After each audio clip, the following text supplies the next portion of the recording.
My name is Tom Harris, and this is Exploratory Journeys.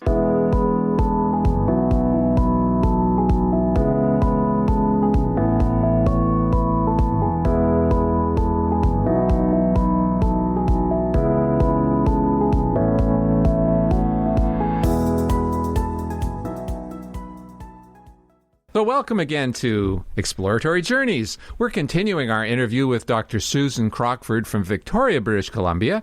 As I explained last week, she's a zoologist with more than 40 years' experience.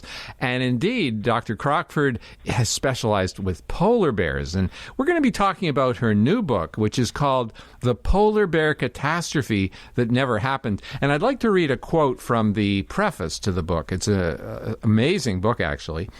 And we'll put a link to it, by the way, under the podcast so people can click on it and order it. This is what the preface says. It is a story of scientific hubris and of scientific failure, of researchers staking their careers on untested computer simulations and the attempts to obfuscate inconvenient facts. Polar bear scientists were responsible for elevating the polar bear to climate change icon status in the first place, actively promoting the idea of a catastrophic future due to man-made global warming. The failure of their predictions has resulted in a loss of public trust that they entirely deserve.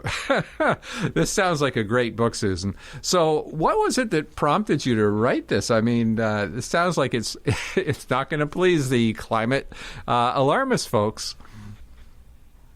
Well, indeed, and they were not pleased. But in 2017, I had written a scientific paper outlining my arguments for why the predictions that U.S. government biologists had made in 2007 of the imminent extinction of polar bears that got the bears put on the endangered species list in the U.S. So I just, in this scientific paper, I laid out the arguments for why it had failed, why it has been proven not to be true.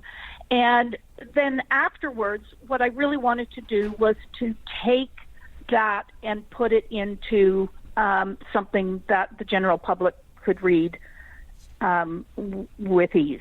Yeah, and in fact, last night, starting to read it, it seemed like a very nice read, the kind of thing that you could easily read, while relaxing on vacation or when you're not actually at work, because it doesn't look very complex, and I guess it was written for the general public then. Yes, absolutely. Yeah. And there are references, it's fully referenced, but just to make sure that, the tone and to make sure that the jargon is removed as much as possible, which is something that I always try to do, and it's been something I've done my entire career. I think you really need to, as a scientist, be able to explain your work to your next door neighbor.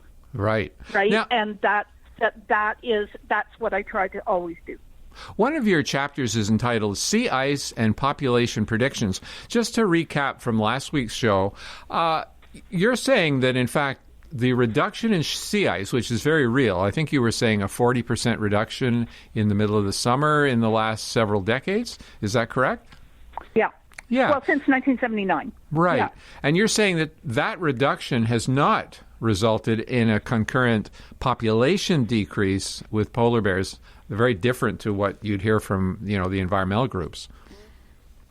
Exactly. And the critical point is that this 40% decline is the level that the polar bear experts said in 2007 was what was going to cause polar bear numbers to decline dramatically. Huh. So yeah. they said it wasn't going to happen until 2050. But in fact, even by 2007, when the report was released, it had already dropped to that level. So they were out of date right away.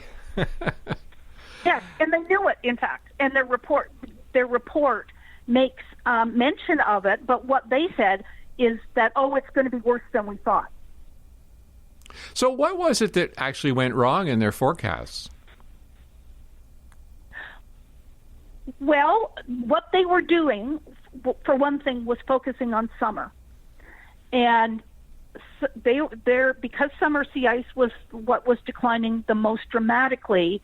They were focusing on summer and insisting that summer was the critical period for polar bears, when in fact they knew that spring, which is the feeding and breeding time for polar bears, is the most critical. Now, I know that because I've read their paper. Everything I know, virtually everything I know about polar bears, I've learned from the papers they've written. And it's one of the reasons why they get so upset with me, because I quote and cite the research that they have published, and it's all there. So it's not something that I've made up. This is their information that they've published. And one of the other problems is that they have assumed that when there was less summer ice, that the seal population would decline. And what we're discovering is, in fact, the opposite to that. When there's a longer summer sea ice period, there is more light available for the production of phytoplankton in the ocean, which is what fish feed on. So there's more food for fish. There's a longer season and more food for the seals that do most of their feeding during the summer. So the seals get to be in extremely good condition. And so they're producing nice, fat, healthy pups in the spring for polar bears to eat, which is, their primary source of food. Polar bears eat 2/3 of their entire number of calories in a year in the spring. Oh, and so, in fact, it's when the ice is... So they put on hundreds... Yeah. It's when the ice is less. Pounds. Yeah. Well, in the spring, no, the ice is pretty much at its maximum and just starting to recede. But that's the period when seals haul out on the ice to give birth to their pups, and then haul out to molt their hair coat. And so polar bears do most of their feeding at that time, and they can put on hundreds of pounds. And that is to see them through the summer when there's virtually nothing to eat. So, in fact, overall, it's when there's a reduction of ice that you see more phytoplankton, and the whole food chain accelerates, and you end up with more healthy seals for polar bears' food. Exactly. Yeah, exactly. I see. Now, didn't the scientists actually test their hypotheses to see were their forecasts actually coming true, or did they just ignore the observational data? Well, no, to be fair, there was no observational data at that point, right? Because the sea ice had never declined to that level before. Oh, right. So they were basing it strictly on their opinion of what would happen. So it was what they thought would happen, and in fact, what only one person, and that was Stephen Amstrup, who now works at Polar Bears International. It was that first model in 2007 was based exclusively on his opinion of what would happen, and it turned out he was wrong. Now, no shame in a scientist being wrong, but he has refused to admit he was wrong. Oh, so he's still defending the models even though they've failed. Absolutely. Wow. So now I understand that you've had some pretty negative feedback from some of the scientists, perhaps, as well as the activists concerning pointing out the flaws in what they're doing. Well, I have done. And it sort of came to a head in, when was it? The end of 2017, when a bunch of them, Ian Sterling and Stephen Amstrup, along with Michael Mann, climate scientist Michael Mann, who got together and wrote a paper denouncing, now I forget the name of the paper, but it was called Polar Bear, part of the title was Polar Bear Denial by Proxy. And the essence of it being that particularly because of my work, that I was denying what was happening to polar bears, and that this was, in a sense, denying climate change by proxy, because I was using polar bears to deny climate change. My God. And that got international press in fact, my daughter-in-law's brother, who lives in Germany, emailed me to say that he opened his newspaper in Germany to find it across the front page of the newspaper. And so it got a lot of press, but it also got a lot of negative criticism from scientists.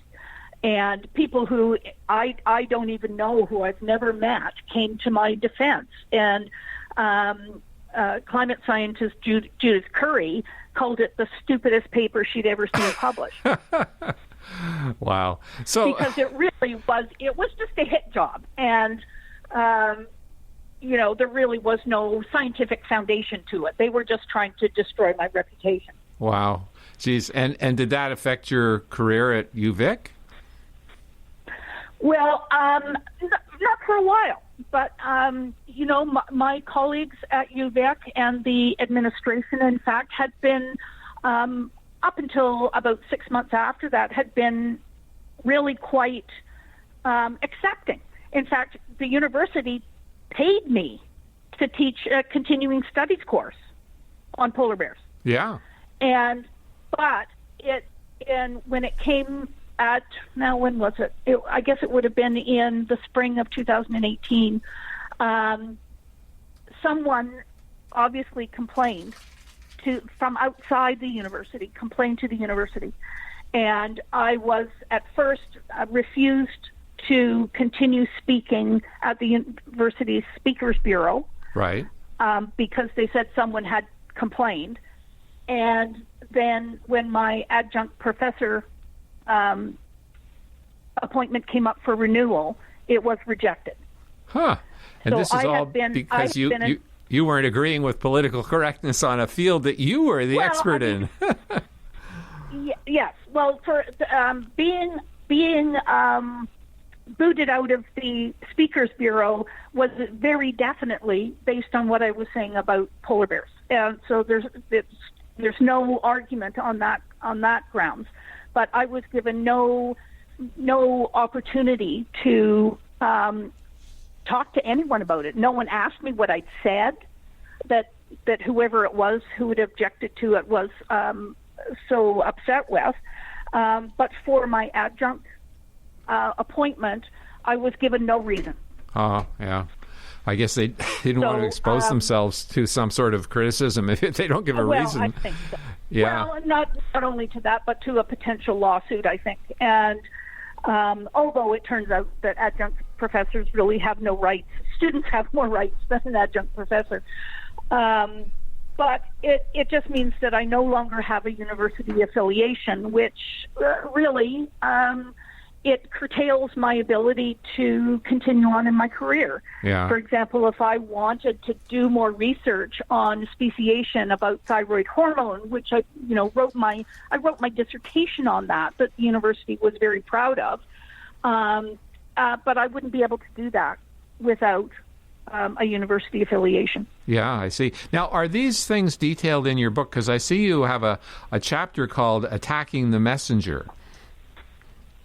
Yes, and that one was actually specifically about the bioscience paper that I was just referring to, rather than the loss of my adjunct status, because that hadn't occurred, I don't think, when I was writing it. Yeah. You also have a chapter called by the way, before I ask this next question, I was teaching at Carleton for 4 semesters when Dr. Patterson was away on sabbatical. I was teaching his earth sciences perspective of climate change, which was really actually quite a lot of fun. We had 1,500 students because they actually used television broadcast for it. But, one thing I found, and maybe you found the same, is that students were so indoctrinated coming in from high school that they were astounded. So they were actually quite intrigued, most of them, by the fact that there was another side. How did the students react to your course on polar bears? Oh, they were all very supportive and very interested. And in fact, one of the interesting things that I found when I had, for 1 year, I gave talks to school children, to middle school classes, because teachers were asking me to come and talk to the students because they have a